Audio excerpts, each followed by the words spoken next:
Bienvenue dans cette nouvelle édition du QG Weekend. Voici les titres de l'actualité. Une semaine après la violente attaque de la ville de Bosso au Nigeria par Boko Haram, une opération internationale a été mise en place. 4 pays de la région ont décidé de mutualiser leurs forces en créant une contre-offensive militaire.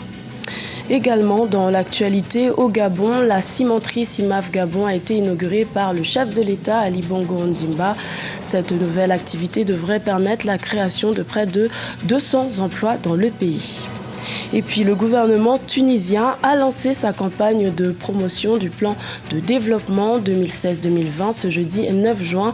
Les autorités entendent relancer l'économie inclusive par cette action. Mutualiser les forces pour combattre le groupe terroriste Boko Haram, c'est la stratégie adoptée par le Niger et le Tchad qui ont décidé de lancer une contre-offensive militaire, une opération menée conjointement avec le Nigeria et le Cameroun après l'attaque meurtrière de la ville de Bosso au Nigeria le 3 juin 2016 qui a fait 26 victimes et près de 50 000 déplacés. Paul de Singwe. C'est une contre-offensive sans précédent qui se prépare contre la secte islamiste Boko Haram. Menée par 4 pays, le Cameroun, le Tchad, le Niger et le Nigeria, cette opération militaire d'envergure vise à resserrer les taux sur la secte islamiste. Pour l'heure, l'on ne sait ni le jour ni l'heure de cette action militaire. Seule certitude, elle aura lieu dans les plus brefs délais. Nous préparons dans les plus brefs délais avec le Tchad une opération d'intervention au nord du Nigeria. Ça se prépare et ça s'accélère. Le Nigeria lancera un mouvement à partir du sud de son territoire et le Cameroun avancera de son côté. Ce n'est pas la première fois qu'une coalition militaire est menée contre Boko Haram. En 2015, la secte islamiste avait déjà essuyé les foudres des armées tchadiennes et nigériennes. Mais après le départ des forces alliées, Boko Haram avait aussitôt réoccupé les territoires conquis. Pour cette nouvelle offensive militaire, les autorités tchadiennes ont annoncé la mise en route vers le Niger de 2000 soldats. Mais pour certains spécialistes, il faut rester prudent. Je suis très perplexe de voir les États africains annoncer leur plan d'action par rapport à un groupe dont on sait qu'il dispose d'informations lui permettant à chaque fois de déjouer les attaques des différents États. Je pense qu'il serait plus rassurant que les États agissent et ramènent des résultats et ensuite viennent nous exposer ces résultats. Je crois qu'on est encore, hélas, dans des déclarations d'intention et que c'est aux résultats qu'il faudra juger nos armées qui ont l'air bien souvent de se battre contre des objectifs ou contre des intérêts qui sont extrêmement puissants. Donc là encore, je crois qu'il faut un soutien total à l'action coordonnée de ces États-là. Et qu'en même temps, il faut rester extrêmement vigilant et prudent quant aux résultats des opérations. Depuis plusieurs années, le groupe islamiste Boko Haram mène des actions au Nigeria, au Cameroun, au Tchad et au Niger. Dernière en date, l'attaque du 3 juin 2016 sur la ville de Bosso au sud-est du Niger. Une incursion qui a causé le déplacement de 50 000 personnes. Également dans l'actualité, le président de la Guinée équatoriale, Teodoro Obiang Nguema Basogo, est en visite d'État de 3 jours en Allemagne. Ce séjour doit prendre fin ce samedi 11 juin et a pour objectif d'améliorer les relations professionnelles entre les deux pays. Le chef de l'État équato-guinéen a ainsi rencontré le président de la Confédération européenne des associations de petites et moyennes entreprises. Il a également profité de cette occasion pour inviter 200 entrepreneurs européens en Guinée équatoriale dans le cadre d'échanges professionnels. Déjà présent dans 20 pays, la société Ciment d'Afrique continue son expansion sur le continent en s'installant au Gabon. CIMAF Gabon a été inaugurée par le chef de l'État Ali Bongo Ondimba. Cette nouvelle cimenterie possède une capacité de production de 500 000 tonnes par an et devrait permettre la création de 200 emplois directs et indirects, dont 196 occupés par des nationaux. Un reportage de notre correspondant au Gabon, Douglas Toutoum. Le chef de l'État, Ali Bongo Ondimba, a officiellement lancé les activités de l'usine de production de ciment Made in Gabon dans la commune d'Ovendo. L'usine, dénommée CIMAF Gabon, a une capacité de production de 500 000 tonnes de ciment par an. Une production extensible destinée à couvrir les besoins de tout le marché national. Au Gabon, le besoin national en ciment est de 700 000 tonnes par an. CIMAF Gabon entend aux côtés de CIM Gabon combler ce besoin et ainsi réduire le coût du sac de ciment qui s'élève aujourd'hui à 5 200 francs CFA.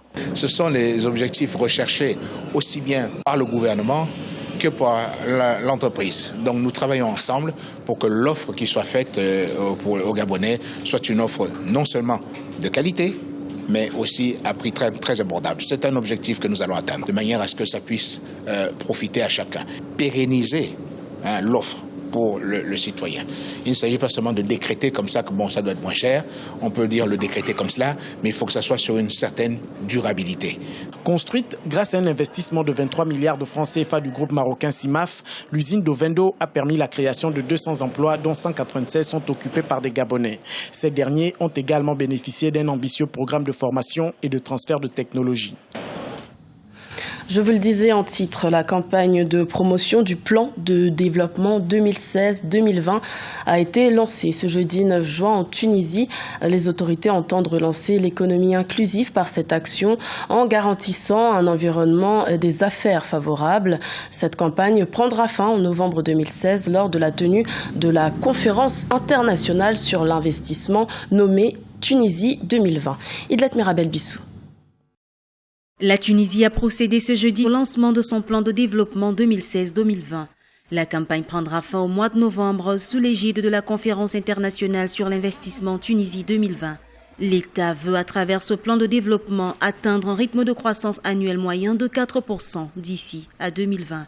Pour rappel, la croissance de la Tunisie depuis la Révolution n'a pas dépassé 1,5% par an entre 2011 et 2015. La Tunisie connaît ces derniers temps un recul des exportations, ce qui est normal, et également un recul des investissements, la chute des réservations touristiques en raison de la situation sécuritaire et également un très grave déficit commercial estimé à presque 5 milliards de dinars tunisiens. Et donc ce plan de développement va relancer d'abord l'appareil industriel pour la Tunisie, c'est surtout l'industrie agroalimentaire, le textile, le caoutchouc, et également renforcer la production du phosphate qui est un produit important pour la Tunisie. Les autorités envisagent également à travers ce plan de développement de doter la Tunisie d'une stratégie nationale capable de garantir une croissance inclusive qui bénéficierait à toutes les régions, notamment à celles de l'Ouest et du Sud.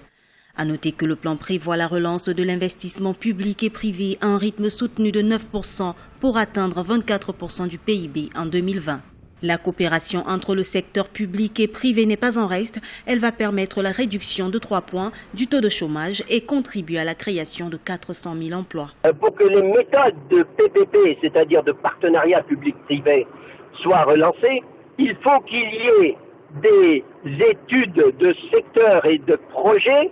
La première chose qu'il faut faire, c'est de redresser les banques d'État qui sont déficitaires, de redresser tous les secteurs où l'État est soit actionnaire, soit partenaire. Pour garantir les conditions de réussite de ce plan, l'État a engagé des réformes législatives structurantes. L'objectif est de doter le pays d'un environnement favorable pour des investissements publics et privés estimés à 60 milliards de dollars au cours des 5 prochaines années. L'épisode d'Ebola prend fin au Libéria. C'est l'annonce faite ce jeudi 9 juin par l'Organisation mondiale de la santé, 2 mois après la découverte d'un nouveau cas. Pour la 4e fois, la fin de cette épidémie a été déclarée dans ce pays, le dernier à être touché par le virus Ebola en Afrique de l'Ouest. Les autorités entament tout de même une période de 90 jours de surveillance accrue. Oumou Kalsoumba. Fin de l'épidémie d'Ebola au Libéria. C'est la 4e fois que le dernier cas de cette épidémie mortelle est déclaré dans ce pays par l'OMS en 2 ans. Néanmoins, la prudence s'impose selon le ministère de la Santé. D'ailleurs, le Libéria a entamé une période de 90 jours de surveillance accrue. Objectif, assurer que tous les nouveaux cas soient rapidement identifiés et contenus. Le Libéria est de nouveau débarrassé d'Ebola. Nous venons de boucler le délai d'incubation du virus, qui est de 21 jours après le second test négatif sur le dernier patient confirmé. L'épidémie d'Ebola a bouleversé le mode de vie des Libériens. L'interdiction de tout contact avec une personne infectée ou morte de la maladie a été acceptée par des populations attachées au rite funéraire impliquant le lavage des corps. Ebola a également eu des effets néfastes sur l'activité économique du pays. Beaucoup de commerçants ont vu leur chiffre d'affaires baisser. L'épidémie d'Ebola a complètement bouleversé nos vies. Beaucoup de personnes sont décédées. Quant à nous commerçants, nos chiffres d'affaires ont chuté. Certains ont même préféré fermer boutique. L'épidémie d'Ebola a occasionné la mort de plus de 11 000 personnes en décembre 2013. Le Libéria, la Guinée et la Sierra Leone ont été les pays les plus touchés par la maladie. Selon le ministère de la Santé, le pays a enregistré 4 800 décès durant la même période. C'était le journal de la rédaction. Merci de l'avoir suivi. L'information continue sur Africa 24.